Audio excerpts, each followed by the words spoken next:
নমস্কার, আমি গল্প পড়ি। নমস্কার, আমি শুভদীপ। আজকে আমরা আবার আপনাদের একটি সুন্দর কবিতা শোনাবো। কবিতাটি মেঘবালিকার জন্য রূপকথা। কবিতাটি কবি জয় গোস্বামীর লেখা। আমি যখন ছোট ছিলাম খেলতে যেতাম মেঘের দলে। একদিন এক মেঘবালিকা প্রশ্ন করলো কৌতূহলে। এই ছেলেটা নাম কি রে তোর?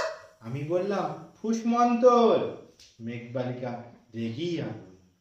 মিথ্যে কথা, নাম কি অমন হয় কখনো? আমি বললাম নিশ্চয়ই হয়, আগে আমার গল্প শোনো।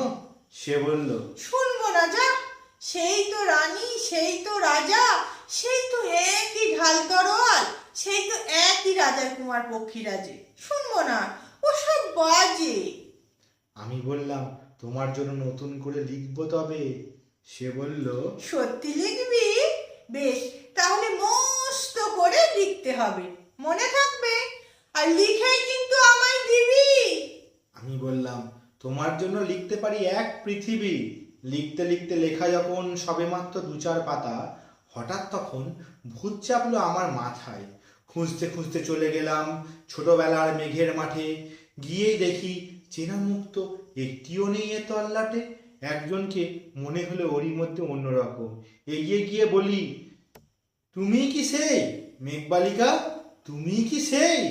সে বলছে মনে তো নেই, আমার সব মনে তো নেই। আমি বললাম তুমি আমায় লেখার কথা বলেছিলে। সে বলল সঙ্গে আছে, ভাসিয়ে দাও গায়ের ছিলে। আর হ্যাঁ শোনো, এখন আমি মেঘ নই আর, সবাই বৃষ্টি বলে ডাকে আমায়। বলেই হঠাৎ এক পশলাই চুল থেকে নখ আমায় পুরো ভিজিয়ে দিয়ে অন্য অন্য বৃষ্টি বাদল সঙ্গে নিয়ে মিলিয়ে গেল খরস্রোতায় মিলিয়ে গেল দূরে কোথায় দূরে দূরে বৃষ্টি বলে ডাকে আমায়, বৃষ্টি বলে ডাকে আমায়। আমি বলতে বলতে আমি কেবল বসে রইলাম ভিজে একটা কাপড় জামায়। গাছের তলায় বসে রইলাম বৃষ্টি নাকি মেঘের জন্য। এমন সময় অন্য এক বৃষ্টি আমায় চিনতে পেরে বলল তাতে মন খারাপের কি হয়েছে? ফিরে যাও, লেখো আবার। এখন পুরো বর্ষা চলছে, তাই আমরা সবাই এখন ভীষণ ব্যস্ত। তুমিও যাও, মন দাও গে তোমার কাজে। বর্ষা থেকে ফিরে আমরা নিজেই যাব তোমার কাছে। এক পৃথিবী লিখবো আমি, এক পৃথিবী লিখবো বলে ঘর ছেড়ে সেই বেরিয়ে গেলাম। ঘর ছেড়ে সেই ঘর বাঁধলাম গহন বনে। সঙ্গী শুধু কাগজ কলম, একাই থাকবো, একাই দুটো ফুটিয়ে খাবো। 2-1 মুঠো ধুলোবালি যখন যারা আসবে মনে, তাদের লিখবো, লিখেই যাব। এক পৃথিবীর 100 রকম স্বপ্ন দেখার সাধ্য থাকবে যে রূপকথার, সে রূপকথা আমার একা।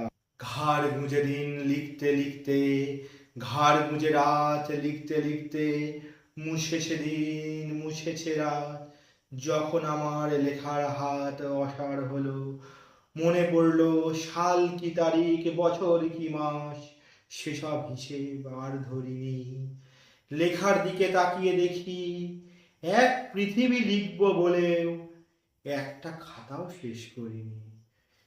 সঙ্গে সঙ্গে ঝমঝমিয়ে বৃষ্টি এলো খাতার ওপর, আজীবনের লেখার ওপর। বৃষ্টি এলো এই অরণ্যে, বাইরে তখন গাছের নিচে নাচছে ময়ূর আনন্দিত।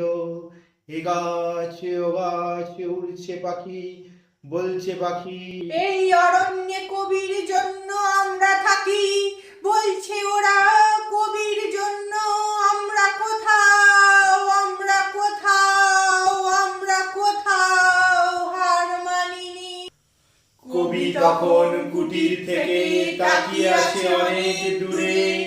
বনের পরে, মাঠের পরে, নদীর পরে, সেই যেখানে সারা জীবন বৃষ্টি পড়ে, বৃষ্টি পড়ে, সেই যেখানে কেউ যায়নি, কেউ যায় না কোনো দিনই। আসছে কবি দেখতে পাচ্ছে সেই দেশে সেই ঝর্ণা তলায় এদিক ওদিক ছুটে বেড়ায় সোনায় মোড়া মেঘ হরিণী কিশোর বেলা সেই হরিণী। ফাইনাল।